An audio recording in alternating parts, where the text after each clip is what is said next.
Bom dia, meu irmão, minha irmã. Louvado seja o Senhor que mais uma vez nos dá essa oportunidade de podermos louvar e bendizer o seu santo nome. Fazemos isto com reconhecimento em nosso coração de que o Senhor tem cuidado de nós, que nós temos vivido estes dias do tempo da nossa peregrinação guardados debaixo das boas mãos do Senhor. E por isso nós não podemos fazer outra coisa senão reconhecer a sua grandeza, a sua majestade, o seu domínio sobre todas as coisas, a sua soberania. E por isso nós estamos reunidos nesta manhã diante deste Deus, cada um na sua casa, mas os nossos corações unidos em torno do nome de Cristo Jesus.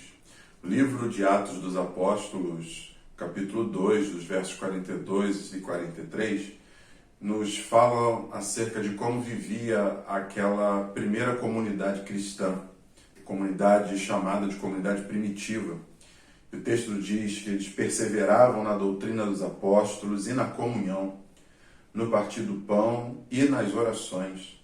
Em cada alma havia temor e muitos prodígios e sinais eram feitos por intermédio dos apóstolos. Que essa palavra encontre um lugar muito especial no seu coração, que ela relembre a você a forma de como viviam os nossos primeiros irmãos, os chamados primeiros cristãos, e a forma como nós podemos e devemos viver nos dias de hoje. Iniciamos então esse culto em nome do Pai, do Filho e do Espírito Santo. Ouçamos o prelúdio.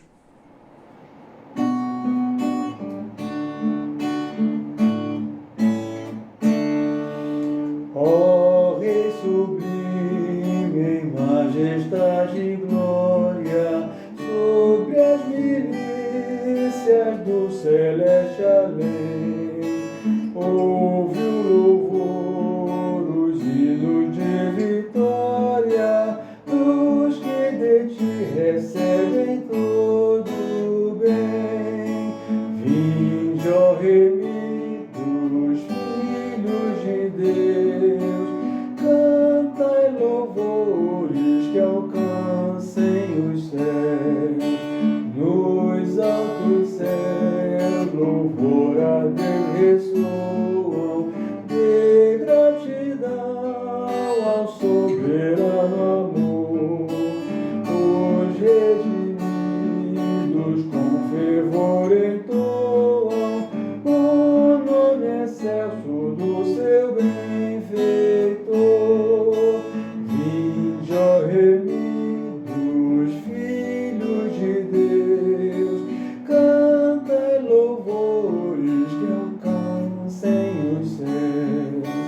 Eterno Deus, teus filhos vêm prostrados perante o brilho da superna luz, pois do pecado foram resgatados e agora rendem glórias a Jesus. Vinde, ó remidos, filhos de Deus, cantai louvores que alcancem os céus.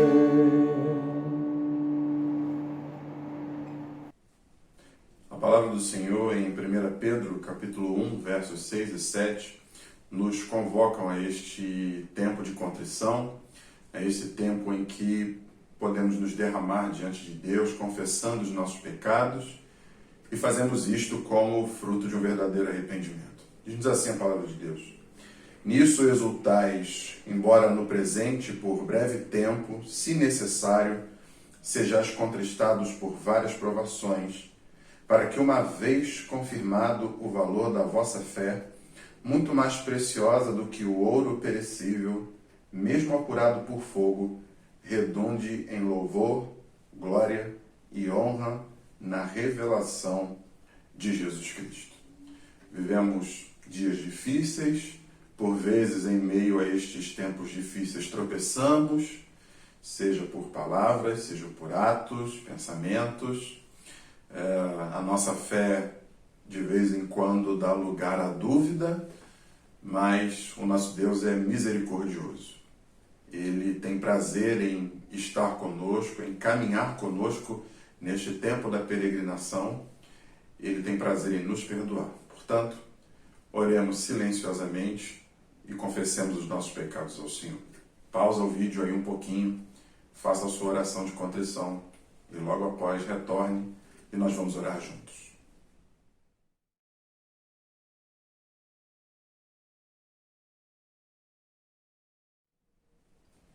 Oremos, irmãos. Senhor Deus, nós temos o privilégio de estarmos diante de Ti e diante do Criador do Universo, Senhor de todas as coisas. Nós podemos confessar os nossos pecados, na certeza que Tu ouves a oração, conheces a sinceridade dos nossos corações, sabes da verdade dos nossos lábios e por isso mesmo está pronto e disponível para dos altos céus derramar sobre nós o bálsamo do perdão que nos traz a paz que excede todo entendimento. Por isso nós te agradecemos porque em meio aos dias da nossa peregrinação, por vezes vacilamos, pecamos contra o Senhor, pecamos contra o próximo e por isso carecemos, necessitamos das Tuas misericórdias que se renovam a cada manhã. Por isso, ó Pai, o nosso pedido na manhã deste dia é que estas misericórdias que se renovam todos os dias sejam direcionadas para as nossas vidas, a fim de que possamos cada vez mais viver a Tua vontade, estar no centro da Tua vontade e caminhar dia a dia de acordo com a Tua vontade e para a glória do Teu nome. Por isso, a Deus, nós te agradecemos pela certeza de que o Senhor ouve a nossa oração e dos céus perdoa os nossos pecados. Oramos em nome de Jesus. Amém. Ainda em 1 Pedro, no capítulo 1, os versos 14 e 16, nós lemos: Como filhos da obediência, não vos amoldeis às paixões que tinhas anteriormente na vossa ignorância. Pelo contrário, segundo é santo aquele que vos chamou, tornai-vos santos também vós mesmos em todo o vosso procedimento, porque escrito está: sede santos, porque eu sou santo. É o que nos diz a palavra de Deus. E caminhemos em santidade para a glória do nome do Senhor. Nós não podemos fazer outra coisa agora, então, senão louvarmos a Deus. Adoremos ao Senhor com alegria no coração. Louvemos.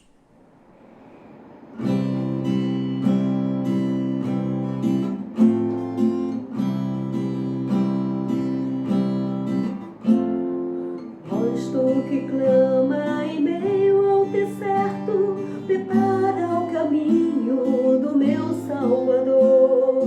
Grita nas praças, nas ruas, nos campos, prepara o caminho do meu Salvador. Toca a trombeta em Sião, não despreze as feridas das suas mãos.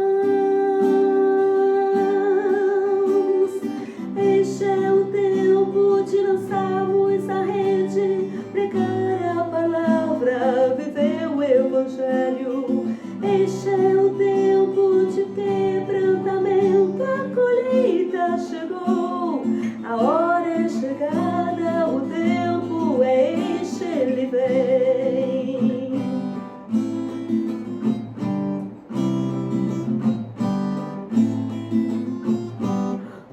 Tu que clama em meio ao deserto, prepara o caminho do meu Salvador. Grita nas praças, nas ruas, nos campos, prepara o caminho do meu Salvador. Toca a trombeta em Sião, não despreze as feridas das suas mãos. Este é o tempo de lançarmos a rede, pregar a palavra, palavra, viver o Evangelho. Este é o tempo de quebrantamento, a colheita chegou, a hora é chegada, o tempo é este, ele vem, ele vem, ele vem. O Espírito e a noiva dizem vem, ele vem, ele vem. E de fazer discípulos de todas as nações, porque ele vem. Fazer discípulos de todas as nações, porque ele vem. E de fazer discípulos de todas as nações, porque ele vem. O Espírito e a noiva dizem vem. Fazer discípulos de todas as nações, Porque ele vem. O Espírito e a noiva dizem vem. fazer discípulos de todas as nações, Porque ele vem.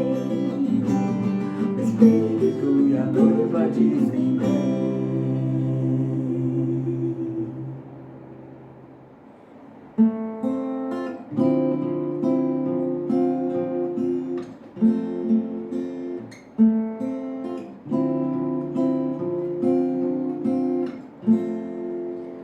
Graças eu te dou, Pai, pelo preço que pago, sacrifício de amor que me comprou, ungido do Senhor, pelos cravos em tuas mãos. Graças eu te dou, ó meu Senhor, lavou minha mente e coração, me deu perdão, restaurou minha comunhão. Digno é o Senhor, sobre o trono está, soberano Criador, vou sempre te adorar. Elevo minhas mãos ao Cristo que venceu, Cordeiro de Deus morreu por mim, mas ressuscitou. Digno é o Senhor,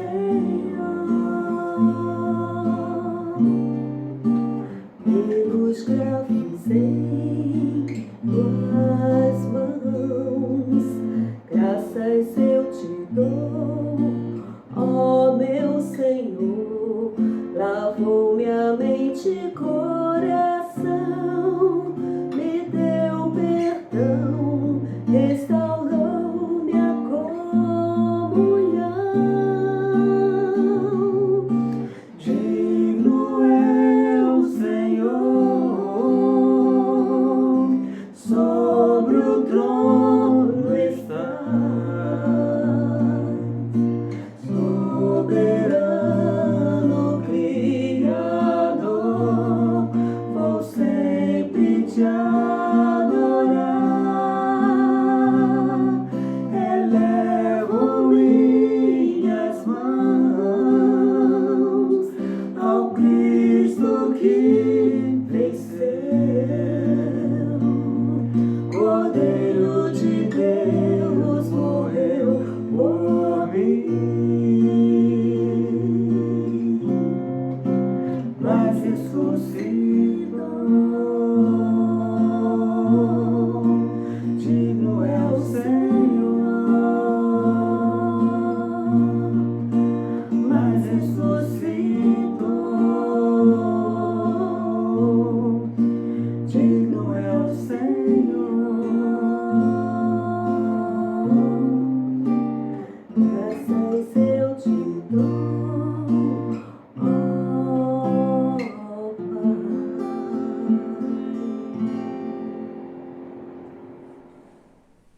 convidar você a abrir a sua Bíblia no livro dos Salmos e nós vamos ler o Salmo de número 111. Salmo de número 111, que tem por título As Obras Magníficas de Deus. Salmo de número 111. Diz-nos assim a palavra de Deus. Aleluia! De todo o coração renderei graças ao Senhor, na companhia dos justos e na assembleia. Grandes são as obras do Senhor, consideradas por todos os que nelas se comprazem. Em suas obras há glória e majestade, e a sua justiça permanece para sempre. Ele fez memoráveis as suas maravilhas. Benigno e misericordioso é o Senhor. Dá sustento aos que o temem, lembrar-se-á sempre da sua aliança.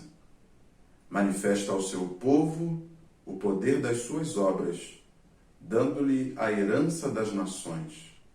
As obras de suas mãos são verdade e justiça, fiéis todos os seus preceitos. Estáveis são eles para todo sempre, instituídos em fidelidade e retidão. Enviou ao seu povo a redenção, estabeleceu para sempre a sua aliança. Santo e tremendo é o seu nome. O temor do Senhor é o princípio da sabedoria. Revelam prudência todos os que o praticam. O seu louvor permanece para sempre. Louvado seja o Senhor por sua palavra e que ela seja profundamente aplicada em nossos corações, a fim de que nos tornemos não apenas ouvintes da sua palavra, mas, sobretudo, praticantes. Nós vamos orar, teremos uma oração de adoração e convidamos a nossa irmã Eliane Costa para fazer esta oração. Oremos. Querido Deus e amado Pai, louvado e engrandecido seja o teu nome, Pai. Obrigada, Senhor, porque esse é o dia que o Senhor fez. Obrigada porque nos alegramos nele, Pai. Queremos te adorar, Senhor. Queremos entregar as nossas vidas no seu altar. Aceita, Senhor, a nossa adoração. Obrigada, Senhor, porque em meio às lutas, ó Pai, o Senhor tem estado conosco.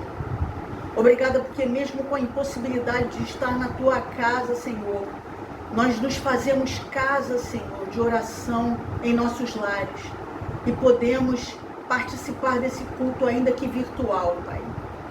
Aceita, Senhor, cada parte desse culto, que o teu nome seja glorificado e engrandecido. Aceita, Senhor, a nossa adoração, quebranta os nossos corações, fala aos nossos corações, que nós estejamos preparados e prontos e desejosos de ouvir o teu querer nessa manhã, Pai. Obrigada por tudo, Senhor.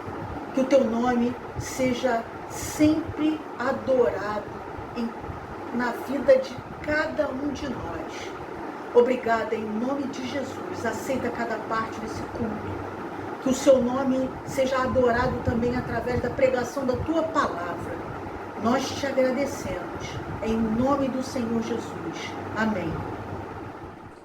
Mais uma vez, falando sobre a comunidade primitiva e a maneira como eles viviam, o texto de Atos, no capítulo 2, verso 46, nos introduz agora ao momento em que seremos edificados pela palavra de Deus. E diz-nos assim: diariamente perseveravam unânimes no templo, partiam o pão de casa em casa e tomavam as suas refeições com alegria e singeleza de coração.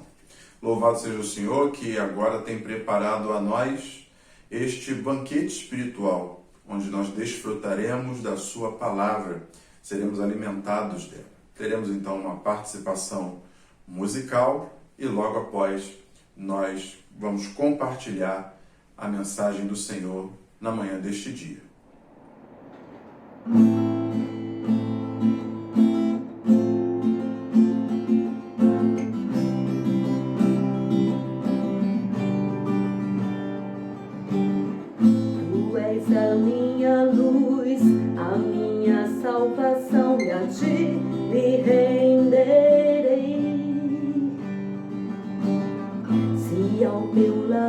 estou, seguro em tuas mãos, eu nada temerei.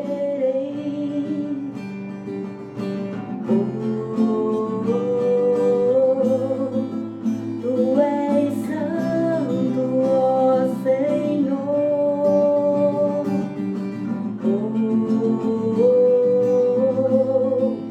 Tu és digno de louvor. Só em ti confiarei, eu nada temerei. Em frente eu irei, pois eu sei que vivo estás e o dia voltarás do céu pra nos buscar, pra sempre reinarás. Aleluia.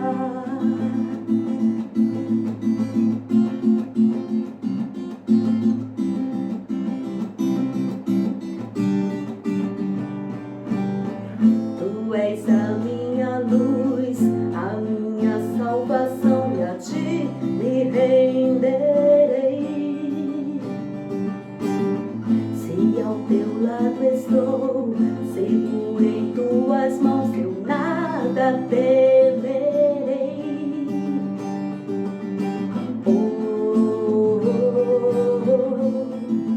Tu és santo, ó Senhor.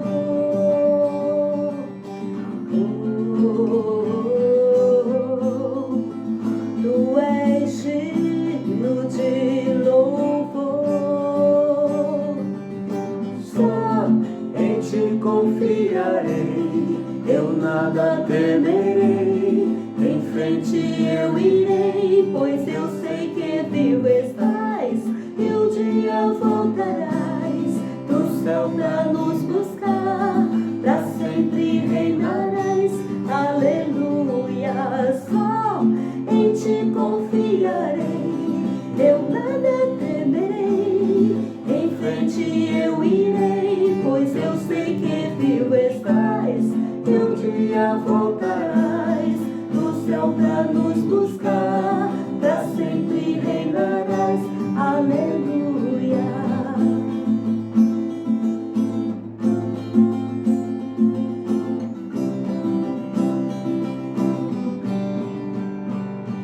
Vem Jesus, vem Jesus, Maranata, ora vem Senhor Jesus. Vem Jesus, vem Jesus, Maranata, ora vem Senhor Jesus. Vem Jesus, vem Jesus, Maranata, ora vem Senhor Jesus. Vem Jesus, vem Jesus, Maranata, ora vem Senhor Jesus.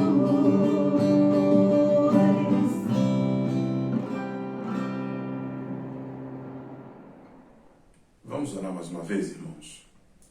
Senhor, estamos diante da Tua palavra esta que é viva e eficaz e fala profundamente aos nossos corações. Revelam o Teu amor e a Tua graça sobre as nossas vidas, revela a Tua vontade e o caminho que devemos seguir. Contudo, sabemos que por nós mesmos não temos condições de compreender a profundidade e a grandeza daquilo que Tu nos dizes, se o Teu Santo Espírito não nos auxiliar diante de tal tarefa. Por isso pedimos e clamamos pela iluminação do Santo Espírito, para, ao clarear a mente do Teu povo, nós possamos compreender a Tua vontade para as nossas vidas. Esta é a oração que fazemos e agradecemos em nome de Jesus. Amém. Bom, como nós havíamos falado na semana passada, nós vamos retomar hoje a nossa exposição da primeira epístola de Pedro, né? O último sermão havia sido ministrado no dia 7 de março, né? E logo depois nós precisamos novamente encerrar as nossas atividades presenciais e por conta disso nós, naquele momento, precisamos pausar a série de mensagens e agora, pela graça de Deus, podemos retomar. Então, eu quero convidar você a abrir a sua Bíblia na primeira epístola de Pedro, no capítulo 1, do verso 17 até o verso 21. Foi exatamente onde paramos, né? O último sermão havia sido em 1 Pedro 1, do 13 ao 16. E agora nós vamos nos dedicar a este trecho. 1 Pedro, capítulo 1, do verso 17 até o verso 21. Diz-nos assim a palavra de Deus.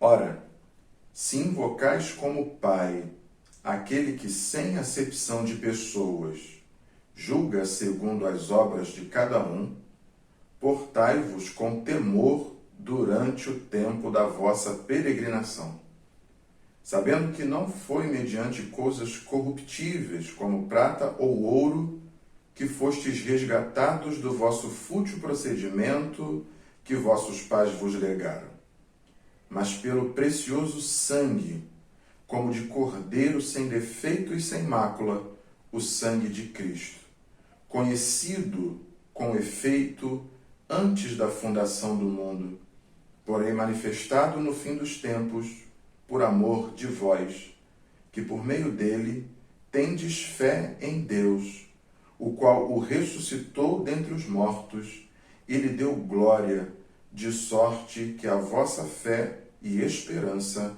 estejam em Deus. É o que nos diz a palavra de Deus. Nós estamos então hoje retomando a nossa série de exposições em 1 Pedro e é preciso que a gente relembre aqui, ainda que brevemente, algumas questões que nós já vimos ao longo do primeiro capítulo. Nós lembramos então que esta carta foi escrita para os cristãos que estavam na chamada diáspora ou dispersão. Eles foram para estes lugares nos arredores de Jerusalém por conta da perseguição que se estabeleceu em Jerusalém, onde nós temos ali a morte emblemática de Estevão, e isto força um movimento de saída destes cristãos por conta da perseguição intensa que eles estavam sofrendo. Então eles saem de Jerusalém e começam a se espalhar e a se estabelecerem em cidades nos arredores, cidades próximas ali de Jerusalém. Era o povo que antes estava junto, era o povo que antes estava reunido, como no exemplo que demos aqui de Atos, e temos usado Atos 2, 42 a 47, nas introduções das partes do culto de hoje, você já deve ter percebido, em como vivia aquela primeira comunidade cristã.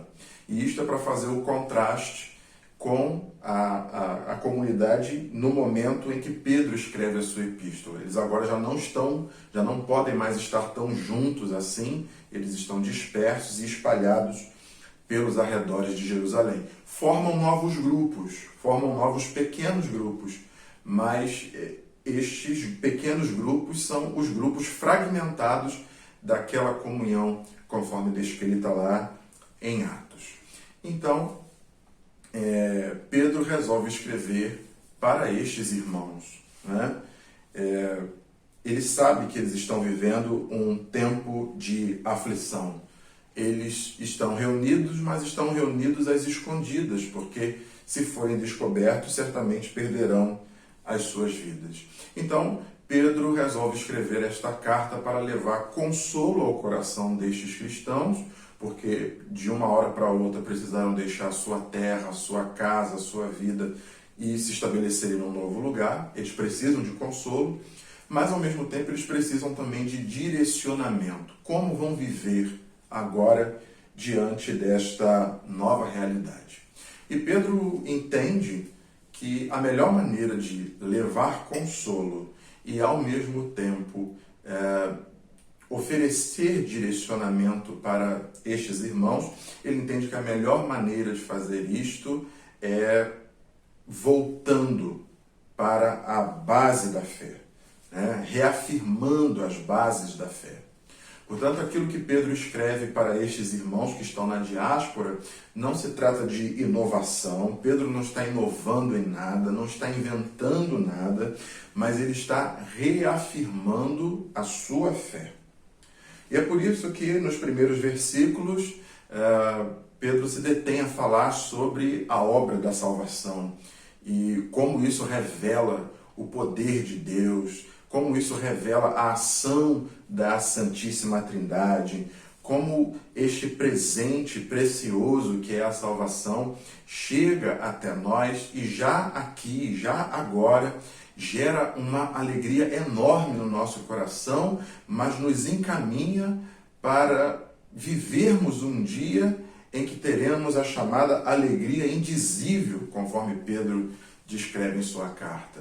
Ele fala que esta salvação jamais poderá ser corrompida, tirada de nós, menosprezada. Deus é o mesmo que guarda o tesouro da salvação e guarda aqueles que são herdeiros da salvação. Por isso, por conta desta ação de Deus através de Jesus, estes irmãos podem experimentar dias em que, mesmo diante da mais dura realidade, eles podem ter esperança verdadeira em Deus. Pedro, então, trata de falar a eles também acerca da sua identidade. Eles não pertencem a esta terra, eles não pertenciam a Jerusalém e eles também não pertencem a este novo lugar em que agora habitam. Eles são peregrinos nesta terra. Por causa da obra de Jesus, a sua identidade é absolutamente, completamente transformada. Eles agora fazem parte da pátria celestial. A terra deles é a terra que foi preparada pelo Senhor antes da fundação do mundo. Portanto, eles estão aqui nesta terra em peregrinação, em passagem.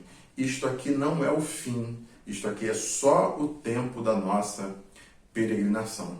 Mas Pedro, então, depois de falar que eles são peregrinos nesta terra, então vai dizer e vai apontar sobre a importância de como nós vivemos no tempo da peregrinação. E você deve ter percebido que, especialmente a partir do verso 13 até o verso 16, que foi a nossa última mensagem acerca da primeira carta de Pedro, o primeiro aspecto em que ele ressalta sobre como devem viver estas pessoas que estão em peregrinação e que receberam de Deus este grande presente que é a salvação, como essas pessoas devem viver. E o primeiro aspecto que ele ressaltou foi a questão da santidade, ou seja, a necessidade de que, a despeito de todas as lutas e dissabores desta vida, os cristãos precisam estar sintonizados com aquele grande dia. E é a partir daquele grande dia que se vive o hoje. Então, a certeza da salvação e a certeza de que um dia o nosso Senhor Jesus haverá de nos buscar, de nos encontrar de maneira definitiva, faz com que o nosso comportamento, a nossa maneira de viver hoje seja moldada e transformada. E o primeiro aspecto que Pedro trabalhou acerca disso foi a santidade, do versículo 13 até o versículo 16. Agora, uma grande questão se coloca na vida desses irmãos. E, na verdade, é uma questão que se coloca não apenas na vida deles, mas também nas nossas vidas. Talvez seja uma das grandes perguntas da fé. Como distinguir alguém que se diz cristão? Como perceber as diferenças, as características, o modo próprio de viver de um cristão no meio de toda uma multidão de pessoas? E se nós pararmos para perceber, ao longo do tempo, especialmente deste tempo mais moderno, ou o chamado pós-moderno, parece que nós conseguimos perceber pelo menos dois tipos de atitudes em relação à maneira de viver destes que se dizem cristãos. A primeira maneira, o primeiro padrão de comportamento muito perceptível é daquele que parece querer fugir desse mundo, né? É aquele que acredita que este mundo não tem mais jeito, não tem mais direção, então esta pessoa não se oferece como resposta a este mundo, não oferece nenhum tipo de ajuda a este mundo, porque considera que este mundo está perdido, não tem mais jeito, então não vale a pena testemunhar de Jesus para este mundo, porque se Deus quiser salvar aqueles que estão neste mundo, Ele haverá de fazer, independente da minha contribuição para isto ou não, né? Ou seja, esquece da responsabilidade pessoal, da grande comissão deixada por Jesus, que deveríamos levar o Evangelho ao mundo inteiro. Então, este é o primeiro padrão em que nós conseguimos identificar, especialmente nos dias que vivemos. Pessoas que se dizem cristãs, que querem ter o seu comportamento, a sua vida de maneira distinta, mas para isso acham que precisam recusar completamente este mundo, já que este mundo passa por grandes momentos de tribulação das mais variadas ordens. Um segundo padrão de comportamento que nós conseguimos perceber no mundo em que vivemos, especialmente vindo daqueles que se autoproclamam cristãos, é justamente o contrário do primeiro. Então, se a gente consegue perceber pessoas que não conseguem conversar com qualquer outra pessoa, pelo simples fato dela não pertencer ao mesmo universo religioso, ou não conseguir lidar com as questões desse mundo, e por isso ela foge desse mundo, existe um segundo grupo que faz justamente o contrário. É o grupo que tem total alinhamento com as coisas desse mundo, de maneira que tudo é permitido, tudo é relativo, tudo é possível e tudo é conveniente, desde que atenda às minhas necessidades. Então, cai nesta perspectiva do chamado relativismo. Tudo é relativo, as coisas não são bem assim, eu posso fazer todas as coisas, e é interessante porque Paulo vai dizer que nós podemos fazer todas as coisas, mas nem todas as coisas nos convêm. Mas esse segundo grupo não consegue pensar dessa forma, ele acha que pode fazer todas as coisas porque tudo lhe convém. Então, dois grupos, duas atitudes antagônicas entre si, um foge completamente, abandona completamente este mundo sem ter nenhum tipo de relação testemunhal, evangelística, e um outro padrão de comportamento que não o distingue, já que ele se diz cristão, mas continua fazendo, vivendo e agindo da mesma maneira que qualquer outra pessoa que não tem compromisso com Cristo vive.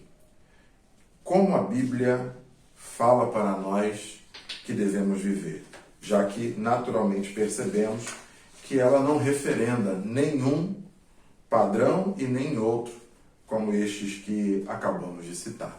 E aí, então, nós chegamos ao verso 17, o nosso texto de hoje, que depois de Pedro falar sobre santidade, agora, a partir do verso 17, Pedro vai falar sobre um segundo aspecto que deve existir na vida daqueles que foram feitos peregrinos nessa terra. E o aspecto que Pedro ressalta é o aspecto da reverência.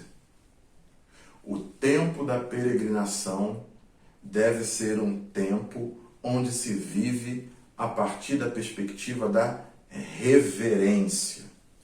E é interessante porque, para muitos, reverência significa simplesmente silêncio ou bom comportamento.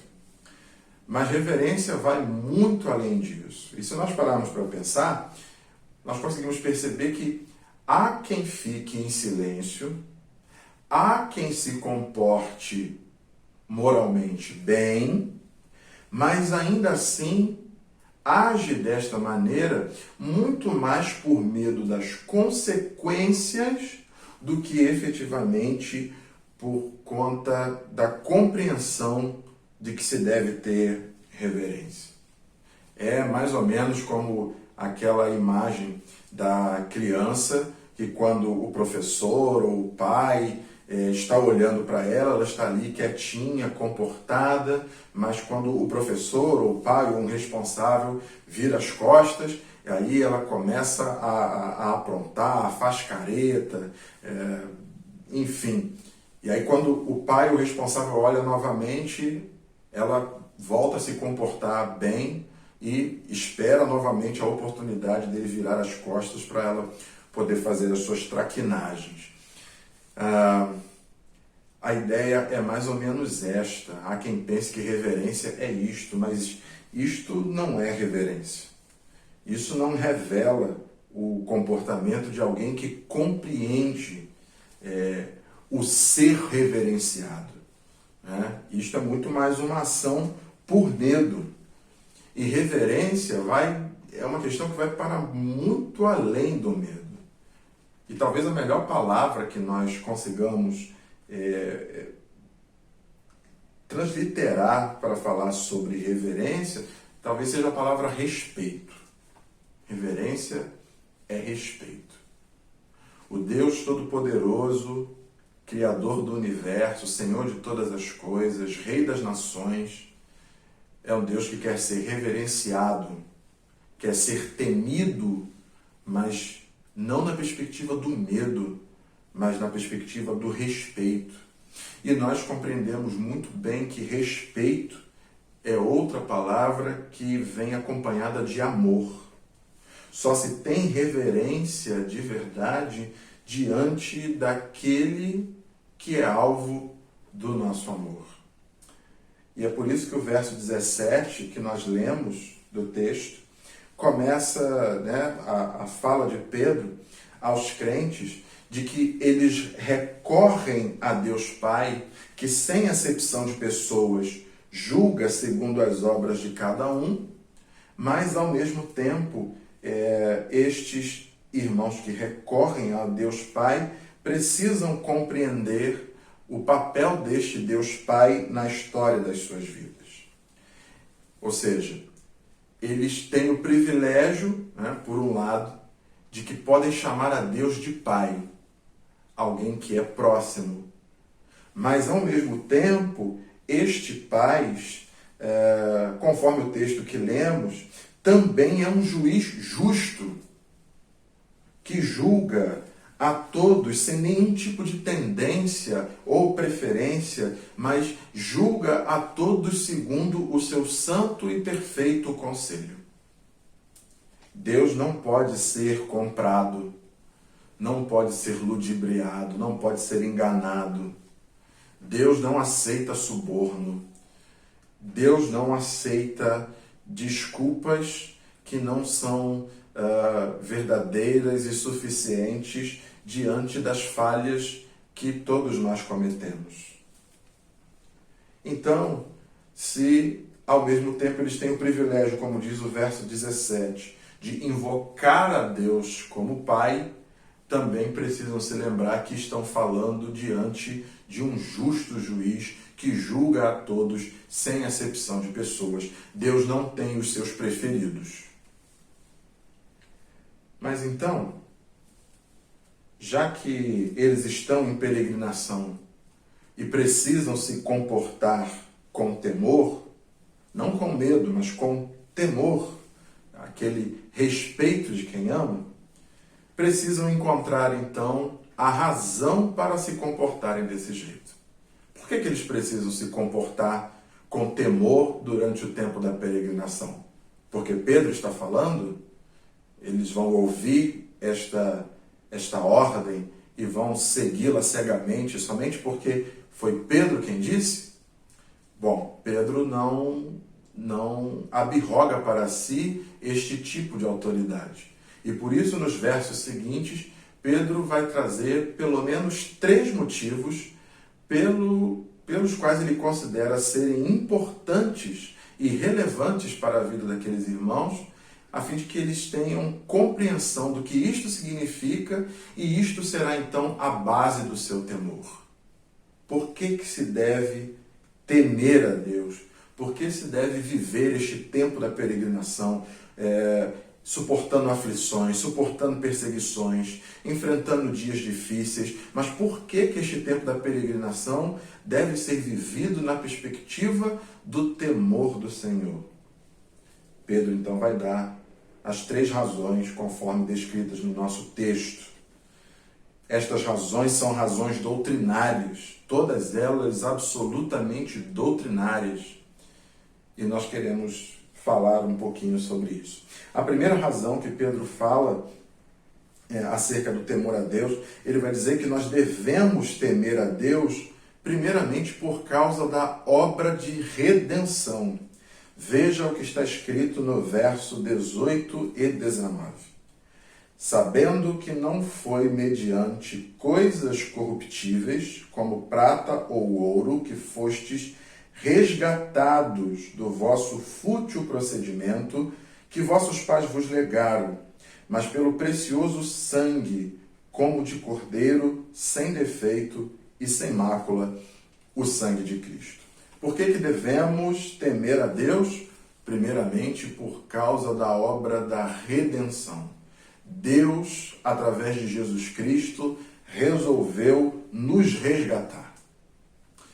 Lembra que nós falamos que temor pode ser traduzido por respeito a quem se ama? Pois bem, Pedro resolveu demonstrar que esta obra da redenção, ela é então este primeiro motivo de rendermos, de vivermos uma vida de temor e de respeito diante de Deus nesse nosso tempo da peregrinação. E ele fala isto pelo menos por conta de 2 perspectivas. O primeiro delas é que esta salvação é muito preciosa. Ele vai falar que esta salvação ela não vem por meio de coisas corruptíveis. Salvação não pode ser corrompida. E não é a primeira vez que Pedro fala isso no primeiro capítulo. Não é a primeira vez que Pedro faz referência ao ouro, mostrando que a salvação é muito mais valiosa do que o ouro no primeiro capítulo. Então a primeira questão é esta, é o valor precioso da salvação. Não há nada em que se possa comparar esta salvação. A segunda perspectiva é porque esta salvação, que é preciosíssima, ela vem em nossa direção e ela nos redime de maneira completa, inclusive do nosso passado. Deus resolveu nos salvar. E o valor da nossa salvação é este, né? É o que Pedro está querendo dizer. Como que eu vou demonstrar a importância e o valor da salvação? E ele não pode fazer outra coisa senão criar essa espécie de comparação com aquilo que nós conseguimos ver, com aquilo que aqueles irmãos conseguiam ver. E naquele tempo, naquela cultura, naquele momento, ouro e prata eram os 2 elementos da natureza mais preciosos, os mais difíceis de serem corrompidos. Mas, a partir da observação, era possível perceber que tanto a prata quanto o ouro, que são considerados como muito preciosos no seu tempo, eles se corrompem, eles estragam se sofrerem alguma intervenção da natureza, eles se desfazem. Se o ouro for exposto ao fogo, ele se derrete. O valor da prata e do ouro passam a ser variáveis na maneira em que o tempo vai desgastando estes elementos. Então, Pedro pega a questão mais valiosa do seu tempo para dizer, então, está vendo isto que é muito valioso para nós? A salvação é muito mais valiosa do que aquilo que é considerado como muito valioso. Isto é a salvação produzida por Deus e que não está disposta aos desgastes desse tempo. Não existe nada que consiga fazer diminuir o valor da salvação. Não existe nada que consiga alterar, fazer com que o valor da salvação se alterne, como se um dia ela fosse muito importante e outro dia ela fosse menos importante. Porque falar sobre redenção é falar sobre o preço que foi pago na cruz do Calvário por Jesus Cristo, quando ele derrama o seu sangue em favor dos eleitos, em favor daqueles que ele fez com que nascessem de novo e fizessem agora parte desta pátria celestial. Jesus Cristo é o Cordeiro de Deus que tira o pecado do mundo. Foi isso que nós celebramos na Páscoa. O Cordeiro de Deus que tira o pecado do mundo. Se nós olhamos para o Antigo Testamento e vimos o sacrifício de animais que pagavam o preço para, em alguns ritos, expiar o pecado do povo, e nós entendemos que aqueles ritos, eles eram incompletos, porque praticamente todos os dias novos ritos precisavam ser feitos para a expiação do pecado do povo. Ou seja, estes ritos nunca eram perfeitos. Mas quando Cristo assume esta função de ser o Cordeiro de Deus que tira o pecado do mundo, então ele faz o sacrifício perfeito. E é por isso que através do sacrifício de Cristo nós somos redimidos, nós somos resgatados. E o fato de sermos redimidos e resgatados deve ser para nós um fator primordial para a maneira como nós vivemos no tempo da peregrinação. Nós pertencemos a este Cristo que entregou a sua vida por nós. Por isso nós vivemos para a glória do nome dele. Nós devemos temer a Deus no tempo da peregrinação, não na perspectiva do medo, mas porque ele nos salvou. E não há nada nesta vida que possa ser comparado a esta atitude. E ao mesmo tempo, então, esta redenção preciosíssima, ela resgata o coração daqueles que viviam, como diz Pedro, aqueles que viviam do seu fútil procedimento. Por que Pedro está falando isso? Ele está falando, você deve lembrar, nós já conversamos um pouco sobre isso, ele está falando para irmãos que estão na dispersão, mas que antes formavam aquela primeira comunidade primitiva, e essa comunidade primitiva era formada por judeus e gentios, que agora têm uma nova identidade por causa de Cristo Jesus. Eles afirmaram que creem em Jesus como seu Senhor e Salvador. Mas eles tinham um passado, tanto judeus quanto gentios. Você deve lembrar que os judeus muitas vezes eram criticados, e até mesmo pelo próprio Jesus, porque viviam muito mais pela tradição do que efetivamente pela lei de Deus. Você deve lembrar do próprio Jesus falando: eu não vim para abolir a lei, eu vim ensinar vocês a cumprirem a lei. Porque os judeus haviam transformado os 10 mandamentos em pelo menos 613 prescrições, um sistema absolutamente pesado, impossível de ser vivido e experimentado, mas usado como uma espécie de jugo contra aqueles que não tinham maior conhecimento da lei. Portanto, os judeus recebiam essa crítica de viver muito mais pela tradição, note bem isto, viver muito mais pela tradição do que efetivamente pelas Sagradas Escrituras. Qualquer semelhança entre aquele mundo e o mundo de hoje não é mera coincidência. Ao mesmo tempo, nós vemos os gentios, que anteriormente vinham de uma realidade pagã, ofereciam cultos a outros deuses, faziam ritos diante de outras divindades, e muitas muitas dessas posturas, inclusive práticas, contrárias à própria mensagem de Jesus. Então, judeus e gentios outrora tiveram uma vida fútil. E quando eles foram resgatados, quando eles foram redimidos desta vida fútil, foram redimidos de maneira perfeita pelo Cordeiro de Deus e foram retirados dessa vida fútil. E essa então é uma grande mensagem para cada um de nós. Nós podemos dizer que estamos no mesmo barco.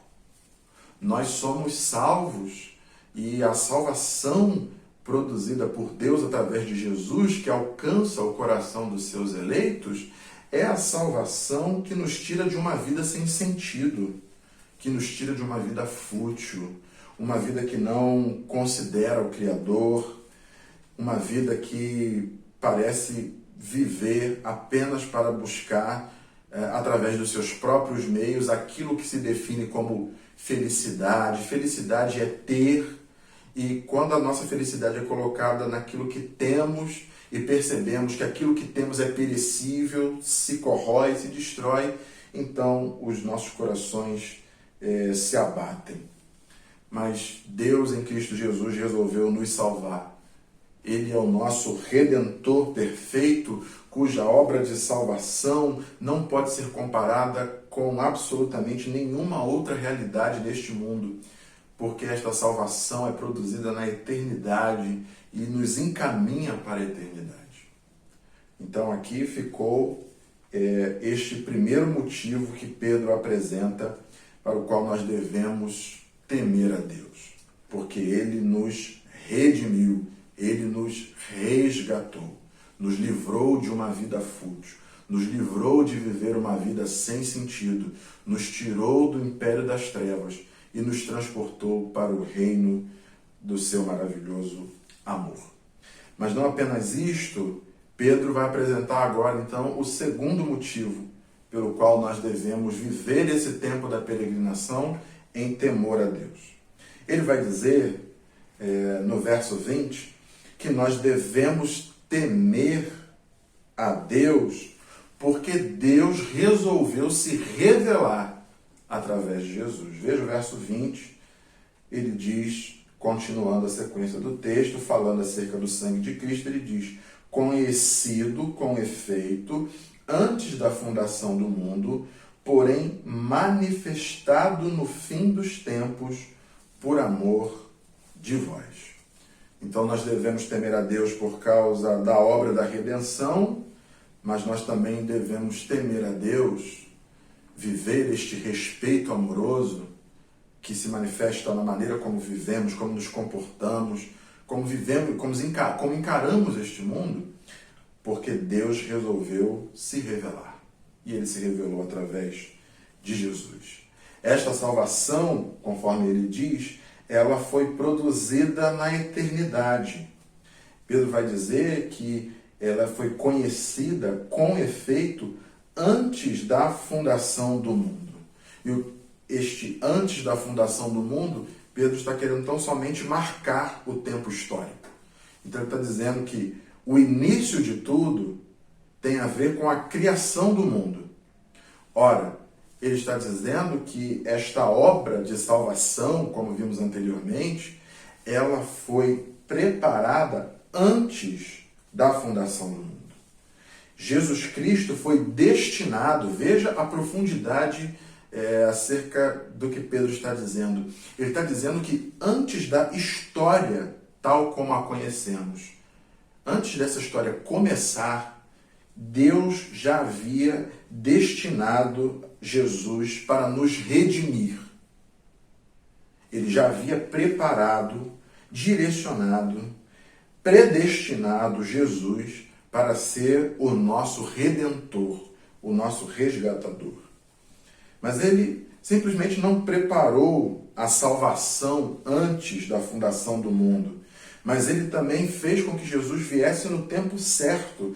Por isso ele diz que foi conhecido antes da fundação do mundo, ou seja, foi determinado por Deus que Jesus viesse nos salvar antes do mundo ser criado, mas Jesus, em dado momento, se manifestou na história. Isso é o que nós chamamos de o tempo kairos, que é diferente do cronos, o cronológico, como é o tempo histórico que concebemos, cronológico do relógio, né? O tempo cronos é o tempo perfeito, a hora certa. E o texto, Pedro está falando exatamente isso, de que Deus preparou a obra da salvação antes da fundação do mundo, mas no momento certo ele resolveu enviar Jesus. O comentarista bíblico chamado Simon Kistemaker vai dizer que o nascimento de Jesus inaugura o chamado fim dos tempos, que será plenamente consumado com a volta gloriosa de Jesus. Então, ainda hoje tem muita gente, né, que gosta de assistir novela bíblica, que acha que o fim dos tempos será aquele tempo, aquele dia em que tudo vai ficar de cabeça para baixo, avião vai cair, esse tipo de coisa, bem hollywoodiana. Mas Pedro está dizendo que o fim dos tempos é inaugurado a partir do nascimento de Jesus. E aquilo que celebramos na semana passada, a ressurreição de Jesus, a sua vitória sobre a morte, mostra que, de fato, este tempo está fadado à vitória de Jesus. A vitória de Jesus suplanta qualquer poder deste tempo. Por isso nós devemos temer a Deus. Por isso nós devemos viver uma vida com esse respeito amoroso a Deus. Nós não fugimos das coisas desse mundo e nós também não adotamos a este mundo sem qualquer tipo de conveniência. Mas nós somos peregrinos nessa terra e devemos ter essa mentalidade de peregrinos nessa terra, porque Deus nos resgatou, por isso nós vivemos em temor a Deus. Porque Ele nos resgatou e porque Ele resolveu se revelar através de Jesus. E veja que interessante, porque o final do verso 20 vai dizer que esta obra de salvação, preparada na eternidade, manifestada no tempo, ou seja, essa obra em que Deus se revela, se mostra através de Jesus, finalzinho do verso 20 vai dizer que Ele fez tudo isso por amor de vós. Por amor a mim e por amor a você. Portanto, a obra da revelação está diretamente ligado ao amor que Deus tem para com as nossas vidas. Porque Ele nos ama, Ele resolveu se revelar a cada um de nós. Louvado seja Deus por essa verdade. Mas não apenas isto, Pedro vai apresentar então o terceiro motivo pelo qual nós devemos temer a Deus. Ele já disse que nós devemos temer a Deus porque Ele nos resgatou, devemos temer a Deus porque Ele se revelou, e agora ele vai dizer que nós devemos temer a Deus porque Ele ressuscitou. Diz o verso 21, continuando a compreensão já estabelecida desde o verso 18. O verso 21 vai dizer, depois de falar sobre o amor de Deus por nós lá no verso 20, o verso 21 vai dizer que por meio dele tendes fé em Deus, o qual o ressuscitou dentre os mortos e lhe deu glória, de sorte que a vossa fé e esperança estejam em Deus. Nós devemos temer a Deus porque Ele ressuscitou. Você já parou para perceber que a geração de cristãos para a qual Pedro escreve é uma geração que já não teve o privilégio de ter tido contato com Jesus? Ou seja, eles não viram Jesus pregar, eles não viram Jesus fazer milagres, eles não viram nem Jesus ressuscitar. Mas eles creem, eles creem que Jesus ressuscitou. E Pedro está dizendo exatamente isto, né? Que o mesmo Deus que ressuscitou a Jesus é o Deus que dá a eles fé e esperança. Esta é a crença fundamental, é o cerne da nossa fé. Crer que Jesus ressuscitou, que ele venceu a morte. E isto traz a nós essa certeza de que se ele venceu a morte, aqueles que estão nele também vencerão a morte. Paulo vai dizer em 1 Coríntios capítulo 15, especialmente versos 13 e 14, que se Cristo não ressuscitou, vã é a nossa pregação e vã é a nossa fé. E aqui, especialmente nesse texto, a gente percebe que fé e esperança estão intimamente ligadas. Uma fortalece a outra. Quanto mais fé, mais esperança. Quanto mais esperança, mais fé. Portanto, saber e crer que Jesus ressuscitou traz implicações seríssimas à maneira como nós vivemos hoje. Nós não vivemos vagando nesse mundo. Nós não vivemos e não nutrimos um tipo de comportamento porque queremos ser elogiados, porque através deles queremos influenciar a outras pessoas. Quem não é de verdade não se estabelece. Aquilo que não é baseado na verdade, uma hora ou outra vem à tona. Deus é aquele que revela, que descoberta tudo aquilo que não é de verdade. Você pode enganar a si mesmo, pode enganar as pessoas que estão próximas, você pode ser um personagem, parecer piedoso, mas nada disto lhe aproveitará. Pelo contrário, a palavra de Deus diz que de Deus não se zomba. De Deus não se zomba. O reverendo John Wesley, em um dos seus livros, em determinado momento, fala de um sonho que ele teve.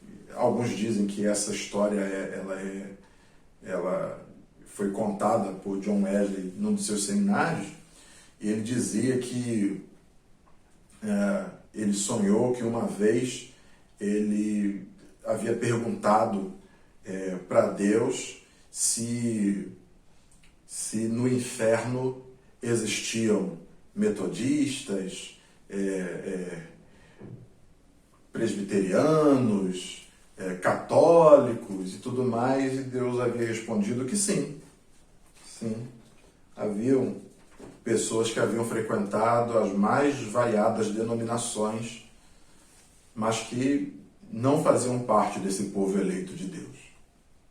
E aí John Wesley teria perguntado para Deus, e no céu também existem os presbiterianos, os metodistas, os assembleianos, os batistas? E ao que Deus teria respondido para ele, não. Aqui no céu só tem um único povo, o povo que é lavado e remido no sangue do Cordeiro. A nossa identidade, a nossa verdadeira identidade, se estabelece por conta do fato de Cristo ter derramado o sangue dele na cruz do Calvário em nosso favor. Portanto, este Cristo ressuscitado, esse Cristo que está vivo, de que não é uma ideia, ele é uma pessoa que se relaciona conosco hoje, isto é a razão suficiente para que nós vivamos o tempo da nossa peregrinação temendo a Deus. Por quê que devemos ter esse temor reverente? Por causa dos 3 R's. Você deve ter percebido isso. Por causa dos 3 R's. Por que nós devemos temer a Deus? Porque Ele nos resgatou, porque Ele se revelou e porque Ele ressuscitou. Né? Resgatou, revelou, ressuscitou. Bem didático, dá para você guardar Dá para você guardar os 3 R's aí, né? E é exatamente por isso que vale a pena viver uma vida neste mundo, neste tempo da peregrinação, mas sem se aliar com as questões desse mundo, sem se comprometer com o que este mundo se compromete. Dá para viver neste mundo sem ser um personagem que transita ora pelo universo religioso e ora fora do universo religioso. É possível ser de verdade, porque nós temos uma nova identidade em Cristo Jesus, que nos resgatou, que se revelou e que ressuscitou. Vivemos neste mundo como peregrinos, mas estamos nos encaminhando para a pátria celestial. Que Ele nos abençoe e que a nossa vida, então, seja assim para a glória de Deus. Atos capítulo 2, verso 47, falando sobre aquela comunidade cristã primitiva, vai nos dizer que eles estavam louvando a Deus e contando com a simpatia de todo o povo. Enquanto isso, acrescentava-lhes o Senhor, dia a dia, os que iam sendo salvos. É o que nos diz a palavra de Deus. Nós estamos nos encaminhando para o término da nossa celebração na manhã deste dia. Queremos trazer alguns avisos antes de orarmos, intercedendo e agradecendo pela vida dos nossos irmãos. Queremos trazer de maneira oficial, né, no culto, aquilo que, se não todos, muitos dos irmãos já sabem. No decorrer desta semana que passou, o Senhor chamou à sua glória a nossa irmã Maria Ilka, né? E nós pudemos conversar um pouco com a família, com Fernanda, com a Dani, com a família que agora está enlutada pela perda da Ilka, mas podemos ver ali o consolo do Espírito Santo derramado na vida destes queridos irmãos, né? Naturalmente não é um momento fácil. Nossa irmã Maria Ilka estava sempre acompanhando aqui as nossas transmissões, ela sempre deixava um comentário lá no YouTube, sempre foi muito carinhosa para com todos aqueles que a cercavam, e nós também ficamos com saudades, sentimos essa ausência, mas ao mesmo tempo sabemos que ela é temporária, porque Cristo resgatou, redimiu a vida da nossa irmã Maria Ilka. Deus em Cristo se revelou a ela. Deus em Cristo fez com que ela pudesse ter fé e esperança na ressurreição. E por isso nós queremos que a nossa irmã, quando fechou os olhos nesse mundo, abriu diante do seu Senhor e Salvador. Nós oramos então pela família, oramos especialmente pela Fernanda e pelo Dani, que no decorrer da semana testaram positivo para a Covid, mas nós temos acompanhado, graças a Deus eles tiveram sintomas leves, estão bem, estão cumprindo a quarentena, e pedir que termine para eles este processo e tudo transcorra em paz. Então, continuamos clamando ao Senhor aí pelo consolo e que Deus restaure plenamente a saúde da Fernanda e do Daniel. Nós também queremos informar aos irmãos que no dia de ontem o presbitério de Guanabara esteve reunido de maneira online, a primeira reunião totalmente online do nosso presbitério, com fins de avaliação, exame para a licenciatura do nosso irmão bacharel Orivaldo, e pela graça de Deus ele foi aprovado. Em breve o presbitério vai marcar o culto de licenciatura, é mais um passo rumo à ordenação. Então nós louvamos a Deus por isso e continuamos orando, intercedendo pela vida do nosso irmão Orivaldo. Lembramos também aos irmãos da importância de contribuirmos, com os nossos dízimos e as nossas ofertas, fazermos isso especialmente pelos meios eletrônicos. Nós sempre deixamos aqui no final do vídeo os dados da nossa conta bancária e, se você preferir, você pode fazer o Pix. A nossa chave no Pix é o e-mail da igreja, ipriachuelo@gmail.com, né? Deus continue dando a nós coração generoso para que, especialmente nestes dias difíceis que temos vivido, a igreja tem os seus compromissos e precisa honrar com seus compromissos, que o Senhor continue nos abençoando para que a gente consiga generosamente ajudar a causa de Cristo, a obra de Cristo manifesta por meio da sua igreja. Bom, lembrar aos irmãos que toda quarta-feira nós temos reunião de oração pelo Zoom, os links estão sempre no grupo, e se você não participa dessa reunião, eu posso dizer que você não sabe o que você está perdendo. Então, se programe e se organize para nesta quarta-feira, 19 horas, você poder ter o privilégio de participar da nossa reunião de oração. Creio que os anúncios eram estes, que Deus então nos conduza neste tempo que temos vivido. Vamos orar então. Temos irmãos aniversariando ao longo dessa semana, louvado seja Deus por isso. No dia 12, a Lissandra da Silva Soares e também a nossa irmã Maria Lídia Ferreira Fortunato, presidente da SAF, dia 12, celebram então mais um ano de vida. No dia 13, o nosso querido irmão André Ressurreição Degueus, já está aí um adolescente, crescendo bastante.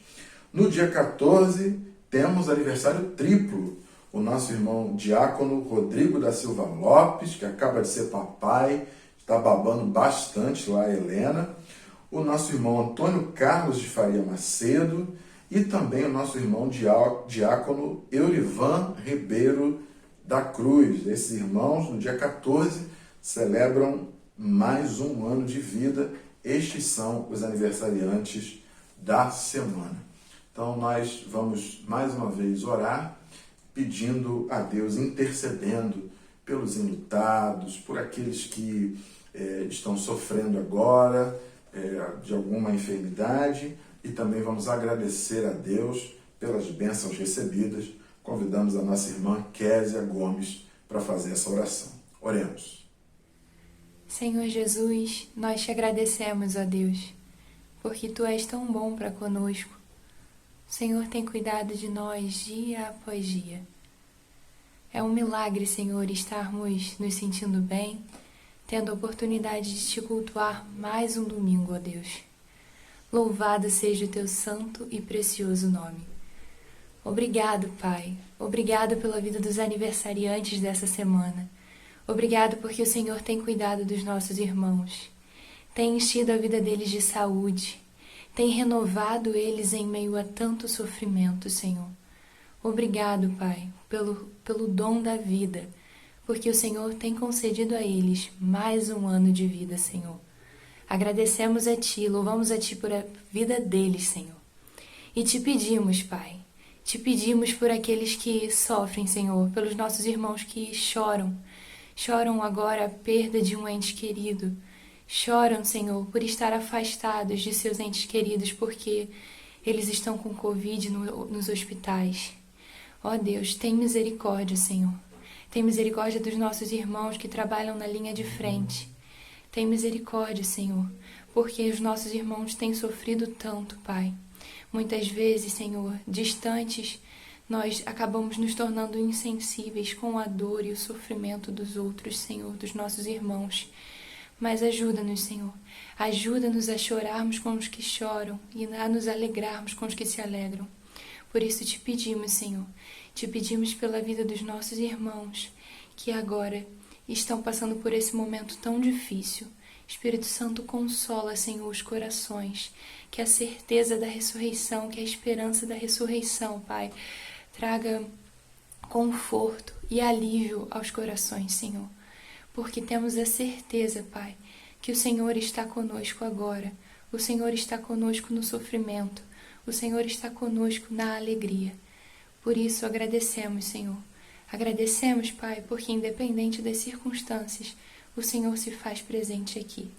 Obrigado por tudo, ó Deus. Em nome de Jesus. Amém.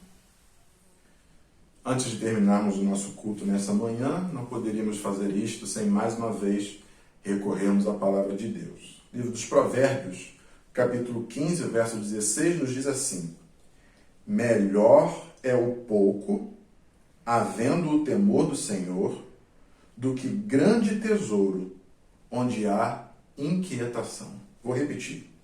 Melhor é o pouco, havendo o temor do Senhor, do que grande tesouro, onde há inquietação. Que essa palavra encontre um lugar muito especial na sua vida, no seu coração, e que você viva o tempo da peregrinação que Deus está nos permitindo viver aqui, debaixo do temor reverente diante do Senhor. Porque Ele nos redimiu, porque Ele se revelou e porque Ele ressuscitou. Que Deus abençoe a sua vida. Recebei, pois, a bênção do Senhor. Seja do vosso parecer, meu irmão, minha irmã, viver em paz. Que o sol da justiça brilhe sobre a sua vida a cada amanhecer e chuvas de bênção sejam derramadas sobre o teu lar de forma doce e suave. Que a graça, a maravilhosa graça de nosso Senhor e Salvador Jesus Cristo, o amor insondável e infinito de Deus o Pai, a comunhão e consolação do Santo Espírito de Deus seja convosco e convosco permaneça, não apenas hoje, mas pelos séculos dos séculos. Amém. Deus abençoe você e conceda uma semana onde você se sinta guardado, protegido nos braços do Senhor.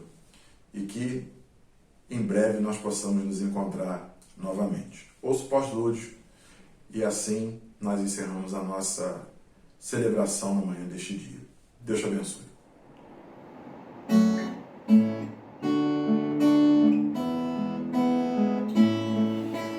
Guia, ó Deus, a minha sorte nesta peregrinação. Frágil sou, mas tu és forte, não me largue a tua mão.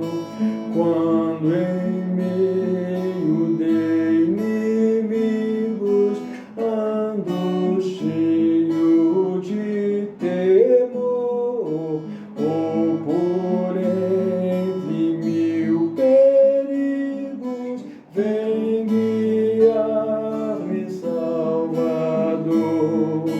Com o teu maná divino, vem nutrir meu coração.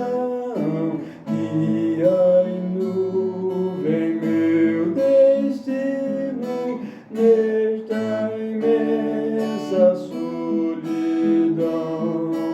Fende a rocha milagrosa, dá-me puro manancial, a coluna luminosa seja